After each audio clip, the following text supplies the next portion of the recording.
Este podcast faz parte do nosso projeto de extensão que chamamos de Psilab da UNA de Divinópolis. Agonia da Sombra, Jorge Luiz Borges. A velhice tal o nome que os outros lhe dão. Pode ser o tempo de nossa felicidade. Morreu o animal ou quase morreu. Resta o homem e sua alma. Meus amigos não têm rosto. As mulheres são aquilo que foram há anos. As esquinas podem ser outras. Não existem letras nas páginas dos livros. Tudo isto deveria até atemorizar, mas é um deleite, um retorno.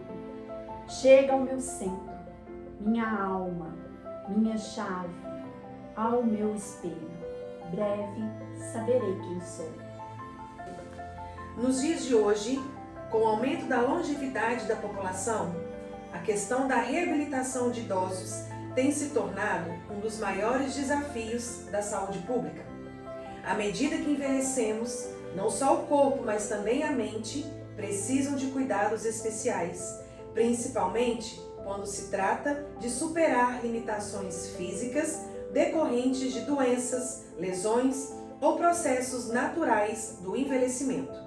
Neste cenário, a integração entre diferentes áreas do conhecimento se torna essencial para garantir uma recuperação eficaz e de qualidade.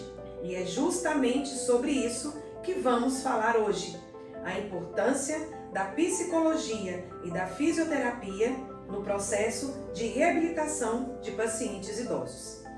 Enquanto a fisioterapia busca restaurar a mobilidade e a funcionalidade do corpo, a psicologia desempenha um papel fundamental ao ajudar o paciente a lidar com os aspectos emocionais, com medo, ansiedade e até depressão, que muitas das vezes surgem diante das limitações impostas pela própria idade. A união dessas duas abordagens cria uma abordagem holística que reconhece o idoso como um ser completo, cujos aspectos emocionais e físicos estão profundamente interligados. Eu sou Renata e vou direcionar o nosso encontro de hoje. Pessoal, então, para compor aqui a nossa mesa desse podcast, nós temos duas convidadas muito especiais, doutora Regina e doutora Flávia. Sejam muito bem-vindas. Muito obrigada. Bom dia. E eu gostaria de agradecer a oportunidade de estar aqui, né? Principalmente falando de um tema tão importante para nós, no nosso dia a dia. Eu já há 20 anos que eu venho aí com um olhar atento ao processo de envelhecimento e eu percebo que ele vem mudando, alterando, né? E do idoso de lá, quando eu iniciei, com o idoso do dia de hoje. Então é um prazer fazer essa reflexão, trazer essa reflexão aqui, juntamente com a psicóloga, que é meu braço direito, sempre foi em todas as minhas reabilitações, e é isso, é um prazer.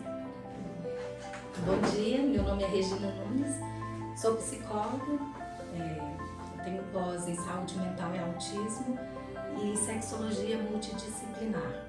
E também estou terminando um novo curso para trabalhar com a implementação da NR1 nas corporações. E já fiz um trabalho há longo tempo, né? Inclusive com um médico visitando pacientes já na fase terminal, né? Pacientes paliativos, idosos, né? Fizemos esse trabalho no posto, num bairro aqui de Divinópolis, Belvedere, né? Onde pude acompanhar de perto esse desenvolvimento da perda da autonomia e do constrangimento que é para esse paciente. Que bacana. Sejam todas bem-vindas, viu? Muito obrigada. Gente, então eu vou explicar como nós vamos dinamizar esse encontro de hoje.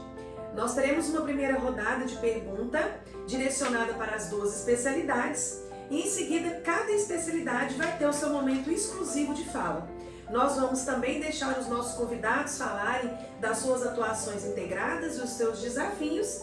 E para finalizar, a gente vai ter um pequeno momento onde elas vão poder contar para a gente algum caso prático das vivências de cada uma das especialidades. Pessoal, então para a gente começar aqui a nossa conversa, né, nós gostaríamos de saber de vocês, e eu vou aqui direcionar essa primeira pergunta para a doutora Regina. Doutora, quais são os principais desafios enfrentados pelos idosos no processo de reabilitação? A gente gostaria de saber assim, os aspectos emocionais da jornada, o que emocionalmente assim, é um fator que mais impacta para vocês aí nesse processo? O principal aspecto é a perda de independência. Porque hoje eu estou aqui, levo minha vida, faço tudo, não preciso de pedir conselho, permissão para ninguém. Aí de repente eu me vejo com restrição motora, física e emocional. Então o acolhimento é muito importante para fazer um trabalho que direcione para outros profissionais, para fisioterapia, para o geriatra. Então os desafios eles são constantes e esse apoio, esse equilíbrio emocional é o que vai ser a garantia de um bom tratamento e de uma dignidade nesse processo. Entendi, perfeitamente. E agora uma pergunta para você, doutora Flávia. Como que a fisioterapia pode lidar com os desafios? Eu vou linkar aqui ao que a gente acabou de ouvir da doutora Regina, com os aspectos emocionais, então ela já nos explicou, né, que é um desafio praticamente diário e são frequentes. Mas voltado aí para a fisioterapia, né? Então, quais são aí os principais desafios para que você, na fisioterapia, consiga manter a motivação também desse paciente? Já que muitas das vezes ali está meio, né, desanimado, às vezes até depressivo, no caso, dependendo do quadro. Como é que fica esse desafio para você na fisio? Bem, o que eu percebo na prática clínica, no dia a dia, é que tanto o idoso quanto o profissional, nós estamos passando por uma fase de transição. E não posso dizer que seja uma coisa de uma para outra, não, é intercalado.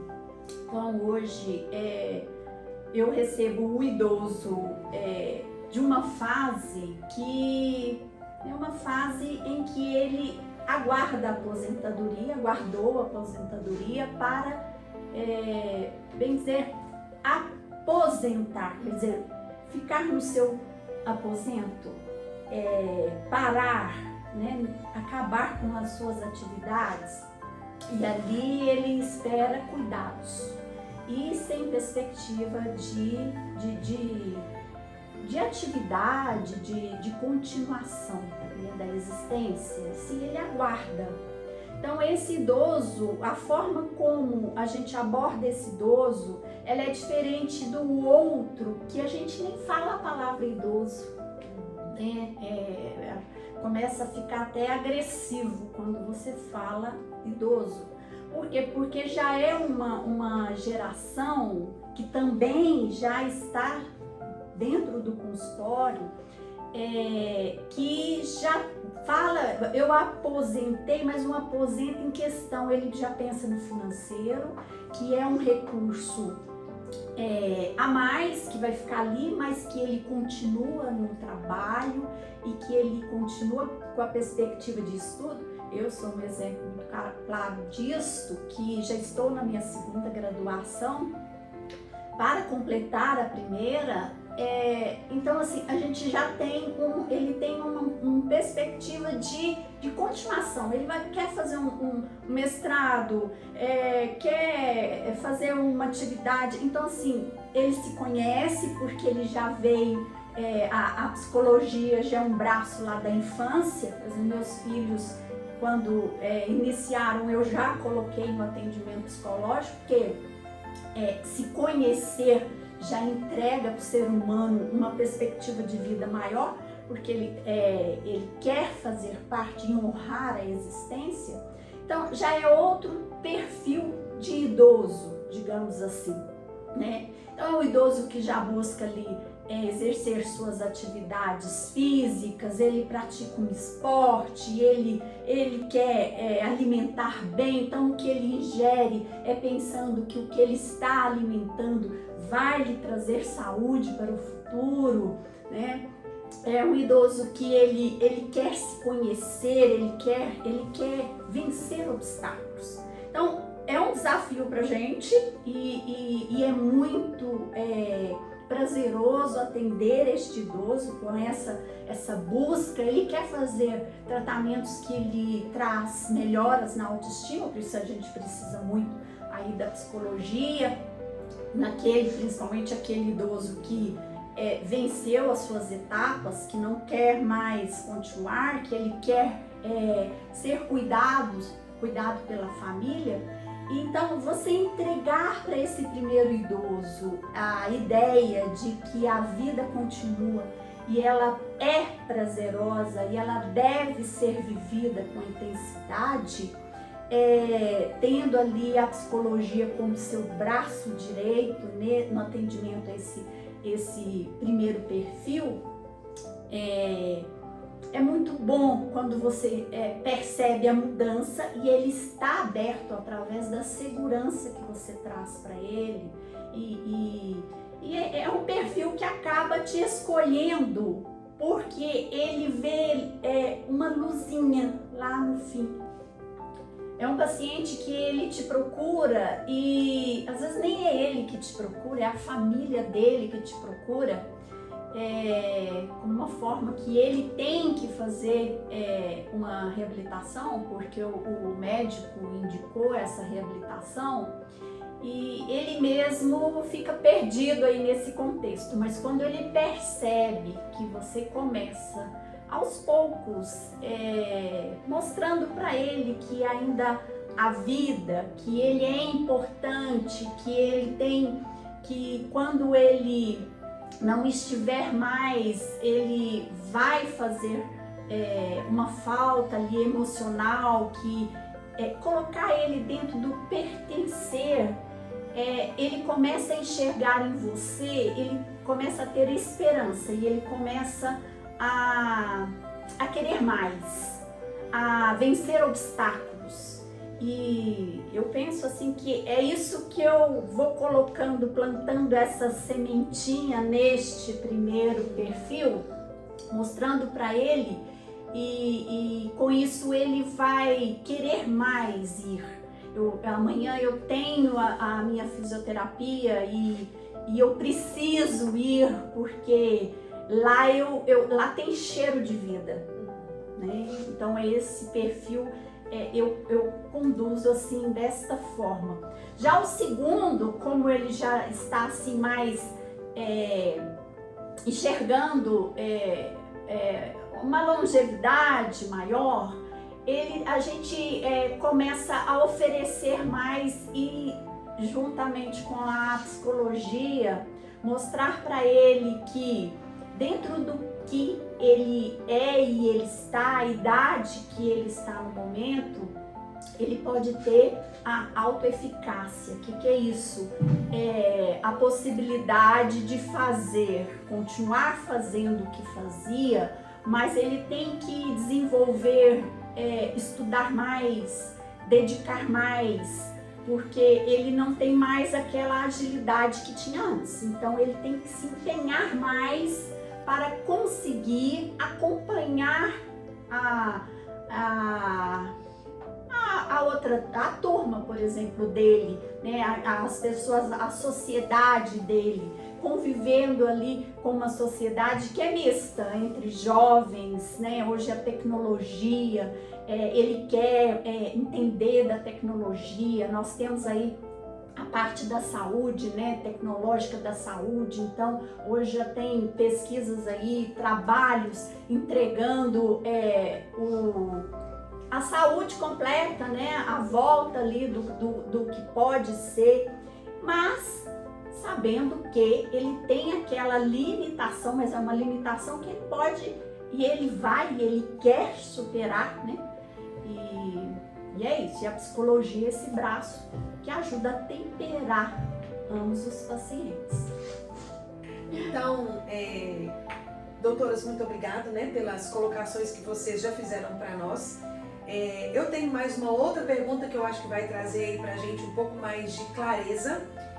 Eu vou direcionar para vocês duas, mas eu vou começar aqui com a doutora Regina.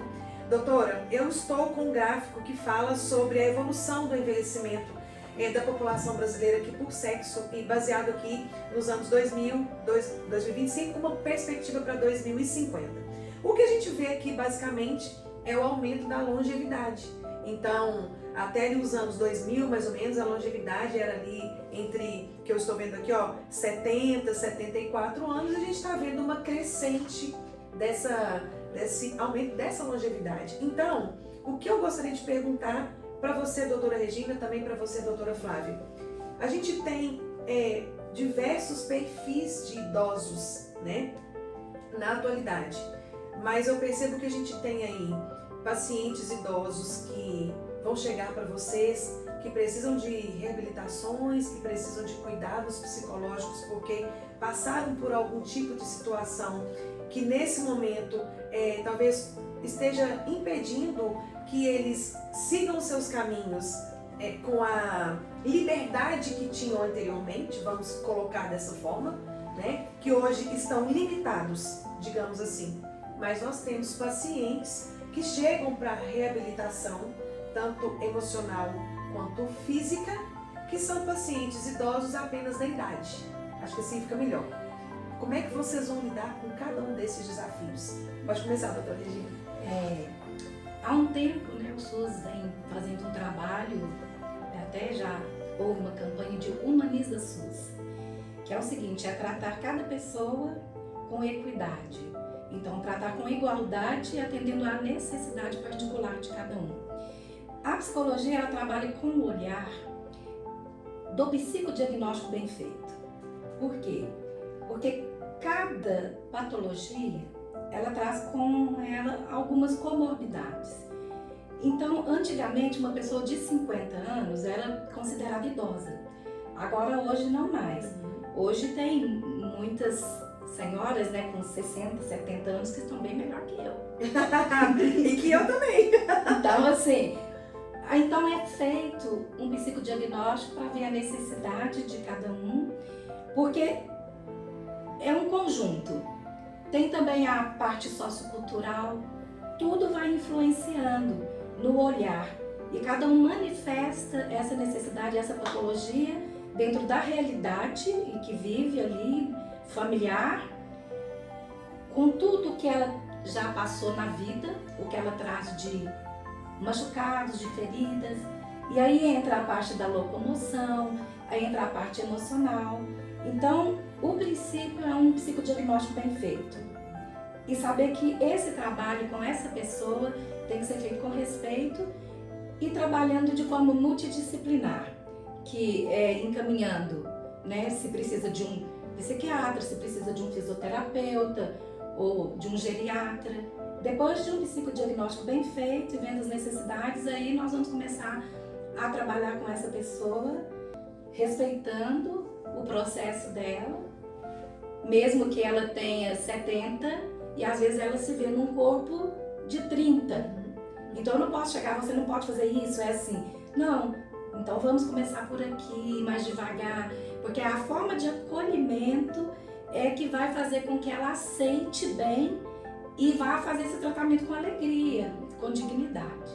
Sim. Bom, então, mais uma vez, a gente continua aqui seguindo então com as nossas perguntas. Eu trago mais uma para vocês, né? E já quero compartilhar com vocês aí que estão nos assistindo o tanto que essa mesa hoje está rica de informações e o tanto que se torna atual esse nosso tema para vocês que vão nos assistir, que tem, né, pessoas idosas nas suas casas, que convivem com pessoas idosas. Acho que a nossa mesa está muito rica de informações e eu acho que com essa pergunta eu vou enriquecer mais um pouquinho aqui, porque a pergunta que eu trago, eu acho que cabe bem aí na realidade das duas especialidades. Então, vou começar aqui com a doutora Flávia. Doutora, o seguinte, e quando acontece de a família desse seu paciente que tem ali a intenção, né, de manter esse paciente desabilitado. Eu acredito que isso seja comum e acho importante a gente voltar esse olhar também para isso. Então o paciente chega para vocês, né, precisa ser reabilitado, mas vocês se deparam talvez com uma resistência familiar, porque percebem que ali é uma vontade da família, sabe, deixar esse paciente ali mais desse jeitinho, mais desabilitado do que habilitar ele novamente por algum fim. Como que fica isso aí na fisioterapia? E depois ali a doutora, né, nos fala também ali na parte da psicologia. Como que vocês lidam com isso? Porque acredito que deve chegar pacientes com esse perfil para vocês também, né? Hoje a gente sabe que os fatores epigenéticos, eles são, não sei se são mais importantes, mas eles têm um peso maior na questão da doença. Então, não é porque você tem a doença que você está predestinado a terminar com ela. Ou que você não tem e está na sua genética, que aí entra a família, né? Meu pai, minha mãe, meus avós, tataravós, aí vem a parte da árvore genealógica, né? Que você está predestinado a ter aquilo que o seu meio social decretou. Não, então os fatores epigenéticos, eles são importantes. E a parte social, que é onde você mora, as pessoas com que você convive, os seus relacionamentos, eles fazem parte desses fatores. Então eles interferem. Então quando eu tenho pessoas que falam, desejam que você não tenha ali um progresso e que você elas puxam como se puxasse a corda ao contrário, é uma força ao contrário. E aí ele já vai ficando assim mais impossibilitado de vencer. E você, dentro da reabilitação, você sente essa força lá fora, né? Porque ele fica com você um certo tempo, mas todo aquele tempo que ele está com você, o mundo dele também está com você.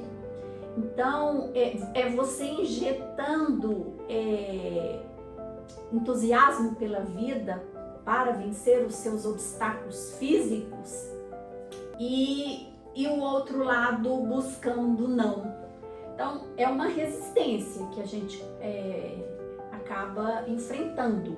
Às vezes a gente consegue sobrepor essa resistência, raras vezes, porque os fatores sociais, né, os filhos, os sobrinhos, os netos, eles têm um peso muito grande.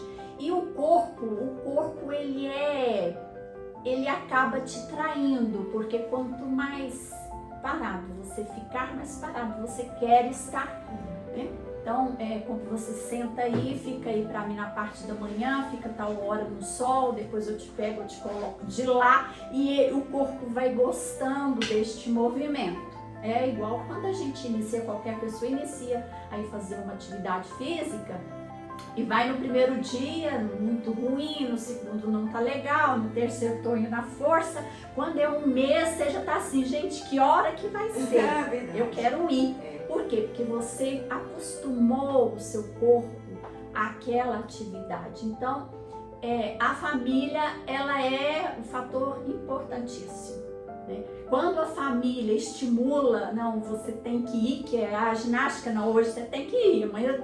Então, assim, torna mais fácil pra gente, né? Fica um paciente mais leve, mais fácil, mais fácil, flui melhor.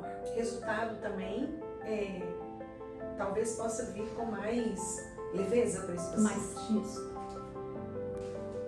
Doutora, e a sua visão com questão a essa pergunta que a gente fez? Sim, porque um cuidado, né, que se deve ter é que o seu desejo, ele tem que ficar de fora. Porque cada família funciona de uma forma. Cada família é uma história diferente. Cada família tem ali o seu jeito de ser, a sua cultura. E muitas vezes a pessoa você vai incentivar, eu venho, faço um trabalho de desenvolvimento da autonomia, aí quando eu chego na outra semana, a família já desconstruiu tudo aqui. E não é por maldade, não sabe como lidar, ninguém está preparado. Eu não estou preparada para esse momento, a família não está preparada. Tem pessoas e tem famílias que são negligentes? Muito. Mas também temos que não sabem como agir e como fazer. E então uma forma, primeiro, é a aceitação de que é lento, de que há retrocessos. E de quando você perceber que tem uma família que você está procurando tratar, seja no seu consultório particular, ou seja, atendendo na rede municipal ou por outros meios, né, igrejas, associações, que aquele idoso ele está sofrendo maus tratos e que ele está sendo negligenciado, é obrigação do profissional buscar uma ajuda de apoio ao Conselho do Idoso, que existe, porque ele merece, ele tem o direito de ser bem tratado e de ser bem cuidado. E infelizmente, na nossa sociedade, diante de tantas coisas que vem acontecendo aí, a era da informática, né, da tecnologia, ainda existem questões de maus tratos e de negligência. Pessoal, então agora chegou um momento muito bacana aqui do nosso podcast também, que nós vamos abrir um espaço para as nossas doutoras relatarem uma vivência delas na prática. Então a gente vai começar aqui com a doutora Flávia, que vai contar pra gente uma história prática da vivência, e depois a gente vai passar a palavra para a doutora Regina. Vamos sim. Pois bem, os dois pacientes com Parkinson, senhores, né, masculino, e com a família, com famílias, lógico, diferentes, mas com comportamentos em relação à longevidade deste paciente com um olhar diferente. Então, os dois com estabilidade financeira, né, bem estabelecidos. Então, não é a relação financeira que define, mas sim a família, aquilo que é produzido durante a vida. Também não adianta o idoso chegar lá, né, a pessoa ficar mais velha e ela querer um retorno amoroso dos seus, se ela não plantou isso.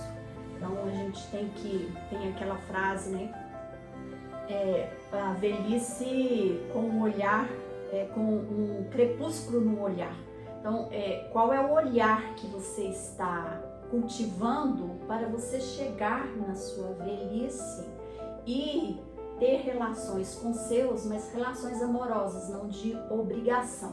Então, assim, lógico que o filho, ele retribui os cuidados que ele teve na infância, mas o toque do carinho, né, ao ajudar o pai ou a mãe nos seus cuidados, ele percebe que não é ele que está só dando o toque, mas que as mãos dele também estão recebendo. Então é uma troca. E isso é plantado bem antes da gente chegar aos cuidados daqueles que nos cercam. Então isso é uma reflexão para nós. Então são dois idosos diferentes em relação à família. Uma família estimula a que ele vá, que ele continue, que ele é importante, que ele faz falta, o seu sorriso faz falta em casa, que a sua voz faz falta em casa, e é o outro que ele já não é mais necessário, que ele tem um respeito, mas ele não é desejado. E isso reflete na atividade dentro da reabilitação, porque a gente não tem como interferir nessa relação que foi plantada desde a infância dos filhos, né? Não é coisa de agora, então também não é uma coisa que a gente leva só para a família, mas também o que foi cultivado, que é um alerta para todos nós que estamos aí mais jovens. Você tem mais recursos para trabalhar com aquele que a família auxilia, que a família deseja, né? E quando ele parte, a família realmente ela chora. E você tá ali junto e ela te quer junto, porque ela sente aquela partida, e ele faz falta. O outro já é algo que já era destino e que ele deveria ter, né, finalizado mesmo. A relação que a gente tem com os nossos filhos, às vezes fala assim, a família não está cuidando, a família não quer nem saber. Pera lá, como que esse pai ou essa mãe lidou com esse filho? Será que agora ele está querendo cuidar de um cuidado que ele nem deu? É durante uma jornada, né? Eu falo que isso aí tem muito a ver também, não só com essa família hoje aqui, pai e mãe, mas esse pai e essa mãe também, se não tiver recebido da família de origem deles, eles não... Porque é assim, na verdade, é o ditado, que eu falo isso muito também, a gente só dá o que a gente recebe. Não tem como fazer diferente. Então, tem um provérbio grego que diz isso, né? Ninguém dá o que não tem. Exatamente. Então, mas a vida ensina muita coisa. Mas ela vai ensinar para quem está disposto a aprender. Então, assim, o que eu acho que é o dificultador disso? Existem famílias e famílias, claro, tem gente que amadurece com o passar do tempo e vai entender que, olha, agora eu preciso cuidar de quem me deu a vida, é o meu pai, é a minha mãe. Já tem gente que olha para aquilo ou para aquela pessoa, para aquilo, quando eu digo a situação, ou para aquela pessoa e fala assim, ó, ou nem é falar, é não dar conta de lidar. Não tem como, a pessoa trava e simplesmente o paciente, ele vira um peso familiar. E hoje é o que a gente vê muito às vezes na rede, é você delegar. Ah não, passa para o fisioterapeuta que ela cuida, passa para a psicóloga que ela cuida, volta para casa aquele paciente, ele volta a ser um peso, porque o cuidado já foi direcionado para 2 profissionais, né? Então às vezes a família começa a pensar assim, muitas das vezes eles querem, desejam que o paciente fique bem, mas já tem família que pensa assim, já podia ir mesmo, porque já está dando tanto problema, já está desgastando tanto. Então, eu acho que é um equilíbrio entre o dar e o receber, que é transgeracional. Sim, né? Mas eu, Regina, eu gosto muito de pensar que nós precisamos de um resgate. Por quê? Porque hoje o nosso mundo ele está muito individualista. Então, você me deu, eu vou te dar. Só que às vezes eu não tinha conhecimento, sim, eu não sabia como dar, e de ver assim que talvez ele não te deu, mas porque ele não sabia como dar. Mas dentro do que ele não podia, ele deu foi capaz. O melhor. Exatamente. Que ele podia fazer. Ele tinha.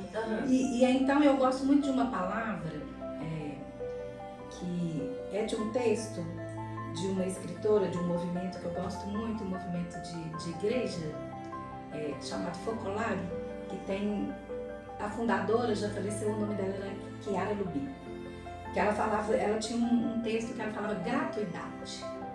Não devo esperar nada, nem coisa alguma de ninguém. Se eu vou fazer alguma coisa, eu devo fazer sem troca. Se não vier nada, eu não estava esperando. Se vier, ótimo, eu não estava esperando. E é mais sensato se eu fizer isso por amor. Então hoje o mundo está muito sem amor, sem cuidado. Individualista, né? Sim, então eu acho que temos que fazer o trabalho. Existe essa realidade? Sim, existe essa realidade. Mas o próprio SUS está trabalhando, humaniza SUS. Então é o que é? Eu acho que também devemos fazer um trabalho, principalmente nós da psicologia, né, que mexemos mais com essa parte da ética, moral, integridade, de fazer as coisas com um pouco mais de amor, com um pouco mais de humanidade. Porque as pessoas, às vezes, no hospital, ela é só um número tal, ela é aquilo. Aí hoje vai fazer um trabalho, você precisa, o empoderamento da mulher, o empoderamento de tudo. Sim, mas e o amor? e a reciprocidade, né? Então eu acho que também devemos voltar a olhar um pouco para sensibilizar mais as pessoas, para ter essa troca. Eu vou te dar, se me deu, ótimo, mas também de olhar um pouquinho pelo lado bíblico, né? Se uma pessoa te bater uma face, oferecer a outra, trabalhar o perdão, porque a psicologia ela trabalha com o quê? Ressignificar. Então às vezes a pessoa, eu gosto de ver assim que ela chega os cacos, aí nós juntamos e colamos. E talvez seja uma hora boa também, só te interrompendo, doutora, desse ressignificar acontecer para a família toda também. É o que você disse, né? E tem uma outra frase que é aquela que se você não consegue pelo amor, você vai conseguir pela dor, independente que seja aí qual a via, mas que seja também um momento em que a psicologia possa contribuir para esse ressignificar, né? Sim, e isso não só no caso do idoso, igual aqui em Divinópolis tem um grupo muito bom, com bons resultados, que tem o nome de amor exigente, né? Ah, conheço. Então, o que significa? Tem dor, vai ter problemas, vai ter demandas, vai ter ingratidão, mas de colocar um olhar mais amoroso e mais humanizado nas questões. Sim. No início da minha fala aqui nesse podcast, eu falei de um trabalho que eu realizei com um médico, o Dr. Juliano, em um PSF no bairro Belvedere. Então nós visitávamos vários pacientes, né, em sua casa, que eles já não tinham mais condição de ir ao posto. E aí tinham vários relatos. Mas teve um que foi muito bacana, é que a senhora, o esposo dela, ele tocava violino e cantava para ela. E ele faleceu. E ela já estava com câncer, já com um grau bem avançado. E nós formamos lá, com essas visitas, um grupo de serestas, que o nome era Seresteiros do Amanhã, porque tinha um sanfoneiro de 96 anos, aí tinha um senhorzinho que tocava pandeiro já com uns 78, aí tinha uma outra que gostava de cantar, e aí nós visitávamos esses pacientes. Aí tinha o caso de uma surda que ela pedia para ir toda vez, ela não ouvia, mas antes ela tocava violão. E aí que eu descobri que o surdo, ele sente a vibração. E aí então ela ficava balançando o pezinho no ritmo, a gente cantando e tocando para elas. E um dia essa senhora que tinha câncer, ela falou para mim assim: isso que vocês fazem chama amor. Então eu te peço para nunca parar. E onde eu estiver, eu vou estar com você. Eu ainda brinquei assim: não precisa não. Pode cuidar de mim, só tá aqui mesmo. Brinquei com ela assim, né? Aí eu falei assim: não, mas quando você virar uma estrelinha, aí eu quero sim que você continue cuidando da gente também e participando disso, né? E infelizmente depois a prefeitura e tudo pediu que fossem encerrados os trabalhos, porque como era um trabalho voluntário, não dava para atender a todos, né? Essa questão da igualdade e tudo. E a filha me contou, depois eu encontrei um tempo, fui levar uma blusa da minha filha para arrumar em uma costureira, depois de uns 6 anos, assim. Aí ela falou assim: eu te conheço de algum lugar. Aí eu não lembrava, aí depois ela falou assim: que estava mexendo em umas coisas e peguei um CD que vocês convidaram minha mãe para fazer para ter uma fala em uma reunião, um dia do PSF, e que vocês cantavam para ela toda semana. E uma coisa que você não sabe é porque depois, quando ela partiu, você já não estava conosco. Eles foram empurrando a cadeira de rodas quando ela foi para UTI, ela foi cantando: Índia, seus cabelos, os ombros caídos. E porque toda vez que chegávamos para cantar, ela punha um óculos escuro, pedia para levá-la para o sol, ela já magrinha de pijama, punha um echarpe, enfiava um anel aqui e falava assim: eu mereço, sabe? Então, é uma experiência linda. Gente do céu, eu já tô chorando. Eu acho que a equipe toda que tá aqui atrás, ó, se tivesse uma câmera para mostrar.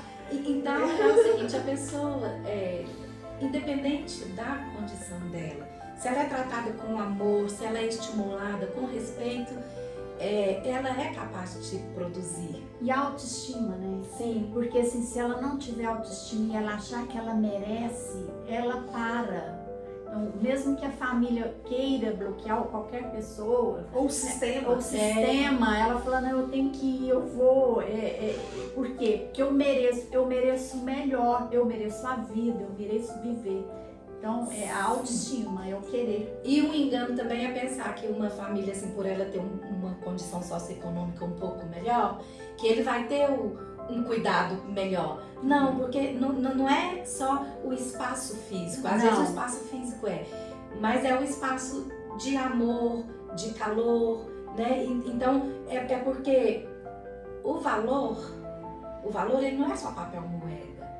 Então, o valor ele passa por muitas outras coisas, por outros espaços, por outros caminhos. E às vezes o maior valor é aquele que o papel moeda não paga. Sim. Porque você tocou em um assunto importante das questões econômicas, né? Hoje a gente, voltando aí na nossa realidade, né? Hoje a gente vê pessoas que a única coisa que tem é o papel moeda. Sim. Ela é tão pobre que ela só tem dinheiro. Então eu acho assim, né, que nós como profissionais, vocês como futuros profissionais, que eu estudei com um rapaz, hoje ele é médico, e eu lembro que a mãe dele um dia falou pra ele: se algum dia você for um médico que trabalha só por dinheiro, eu rasgo o seu diploma e você para de trabalhar.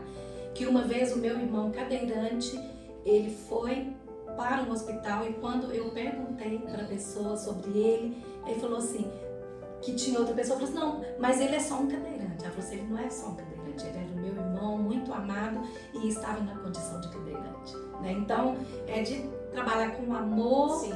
E, claro, precisamos sobreviver, tem que ter valor, mas de tentar trabalhar dessa forma mais humanizada, com mais amor, com mais amizade, mesmo de partilha. Às vezes você precisa de um documento, alguma coisa, descobre uma ferramenta boa, nossa ferramenta para trabalhar ela é muito boa. Aí a pessoa pede, você tem alguma coisa? Não. Então partilhe ferramentas, partilhe experiência, né?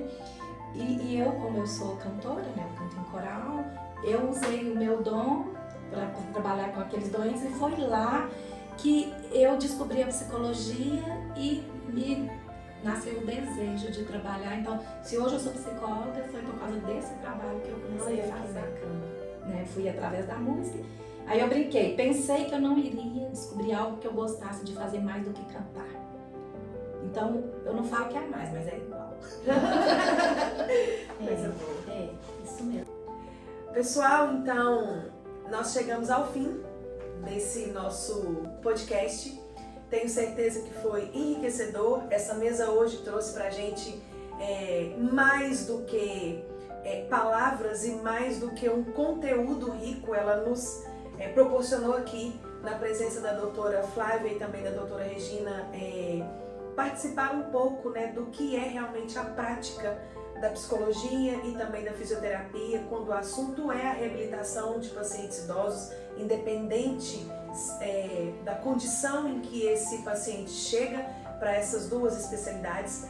Então, eu gostaria de agradecer a vocês que nos acompanharam nesse podcast, mas eu quero deixar aqui um agradecimento especial também para as nossas duas convidadas que estiveram com a gente hoje. Então, doutora Regina, muito obrigada, que você possa participar conosco de mais momentos como este. Doutora Flávia, também muito obrigada pela participação e aí por deixar um pouquinho da experiência de vocês aí com a gente, viu? Eu que agradeço a oportunidade, né? E um podcast geralmente é só para ter uma ideia mesmo, né? Não dá para entrar, porque os fatores, né, que chega com a idade, Alzheimer, Parkinson, né? Questões mesmo da senilidade, tudo isso requer um cuidado muito especial e delicado. Então, eu deixo só uma dica, que a família, ao perceber assim, pequenos esquecimentos, alguma dificuldade motora, enrijecimento, de não demorar para procurar, porque quanto antes buscar essa ajuda, mais qualidade de vida essa pessoa vai ter. Muito obrigada. Eu agradeço uma oportunidade de colocar aí, né, o que a gente vem trabalhando ao longo dos anos e uma observação, né, diante de tanta da experiência que a gente tem, tanto as pessoas que estão com uma idade acima aí dos 60 anos, que hoje que eu acho que até idoso a gente é uma palavra até meio, a gente não sabe nem onde colocar essa palavra, né? Que hoje a gente tem aí idosos, pessoas com 105 anos fazendo atividades que aos 20 nem praticavam. Então, a essas pessoas que estão nos assistindo, que elas continuem, que a vida é uma dádiva, que é um presente e que a gente tem sim as limitações, porque não nos foi permitido preveni-las ou até através do conhecimento que não tínhamos. E elas chegaram, mas elas podem ser vencidas, elas podem ser acolhidas, né? E aos jovens, as pessoas mais jovens, que se preparem, entreguem muito amor, cuidado àqueles que estão à sua volta. E é isso, eu acho que é por aí, para plantar, né, um futuro melhor, para que as pessoas cuidem, zelem, olhem, não cuidem só, né, porque a gente também não tem que pensar que lá na frente vamos ser cuidados, mas que olhem para a gente com o olhar do amor e do querer estar perto. Então a gente precisa ser agradável na convivência para ser querido.